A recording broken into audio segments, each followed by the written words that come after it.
Vakit ağısın, Kazak үшін туды тағысын. Баста бізді бақыт қанұраға, туған жансыз әлем бағы үшін. Баста бізді бақыт қанұраға, туған жансыз әлем бағы үшін. Қолдайды тау, қолдайды дала, топтадары ақылда дана. Бір болайық бірге елбасымен, ел қалауы Нұрсұлтан аға. Бір болайық бірге елбасымен, ел қалауы Нұрсұлтан аға. Менің елбасым, ел бақытын нұрағаны тәңір қолдасын. Нұраған салған нұрлы жолымен.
Ардақты ағайын, елі еріне, ері еліне сенген елімізбен, елбасымыздың мәртебесі әлем елдер алдында мәңгілік биіктей берсін.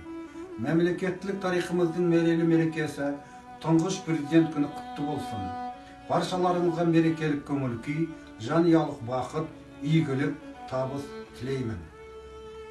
Уважаемые коллеги, поздравляю с днем первого президента Республики Казахстан, основатель нового независимого государства Нурсултан Назарбаев, автор глобальных инициатив, получивших признание всех казахстанцев и уважение международного сообщества.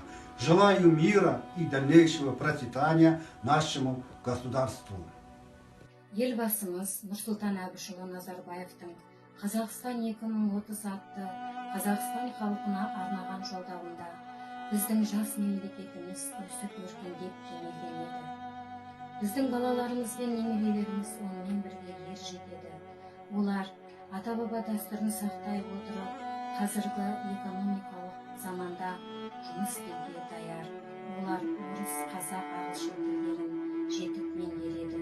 Олар өз елінің патриоттары болады деп болжағаны ел есінде. Қазіргі таңда бәріміз соның куәсі болып отырмыз.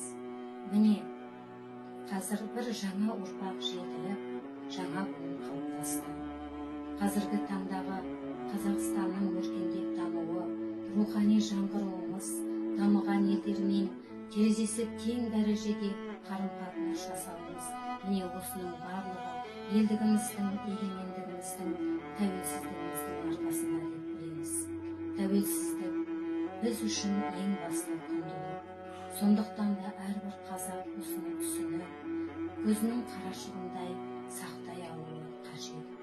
Сонымен қатар жас ұрпақ ел үшін туады, ел үшін өледі деген патриоттық ұстанымда болуы керек.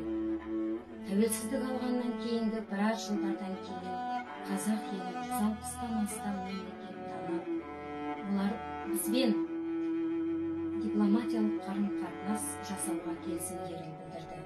Жарғақ құлағы жастыққа тимей, жер жүзін шарлап жүріп, елбасымыз қазақ елін бүткіл әлемге танытты. Қазақ деген елді естімеген, көрмеген елдер білді. Біздің туымызды көріп, әнұранымызды тыңдады. Міне елестірмек елшіден деген осы. Сонымен қатар елбасымыз тұңғыш қазақ құрылтайын өткізіп, шетелдегі қандастарымызды елімізге қайтарды. Семейдегі ядролық полигонды жаптырды. Ата заң қабылдады. Тізіп айта берсек, тауыса алмаспыз. Қазақ тағы не істей алады? Қазақ қандай болмақ деген сауал туғызуы мүмкін. Осы орайда елбасымыздың сөзі есіңізге түседі. Мемлекеттің қуаты халықта. Сондықтан да халқымыз ауызбіршілікті ынтымақты болсын деп тілейміз. Елбасымыз жолдайды, халық оны қолдайды. Ешқашанда орынсыз шешімдері болмайды. Елбасы елді қорғайды, халық қамын ойлайды. Осындай жақсы адамның жақсылығы тарайды. Тәуелсіздікті елге сыйлады, бейбітшілікті қалады. Орындалып арманы халқымызды ажарлы. Осының бәрі әрине елбасының арқасы.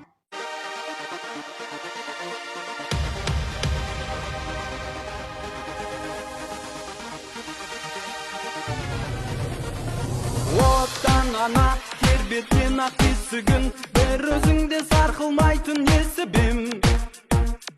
Отан менің айбарымда мақтаным, таптатпаймын қарулыққа есігін. Отан менің өреңісім жайлауым, құт береке қонып тұрған қойнауың. Отан менің ары таза өмірім, отан саясым ол орманым. Отаным менің Қазақстаным, желбіресін өркендесін көк байрағым. Отаным елім Қазақстаным, бүгінге қыран құсың сенің самғасың. Отаным менің Қазақстаным, желбіресін өркендесін көк байрағым. Отаным елім Қазақстаным, бүгінге қыран құсың сенің самғасың. Отан, дәнге толы қырманым, сенен алған келісті өмір ырғағын. Отан менің қасиетті ақ ордам, жолатпаймын сұрқи өмір ызғарын. Отан менің талмайтын қос қанатым, ұшсам биік жаным ләззат.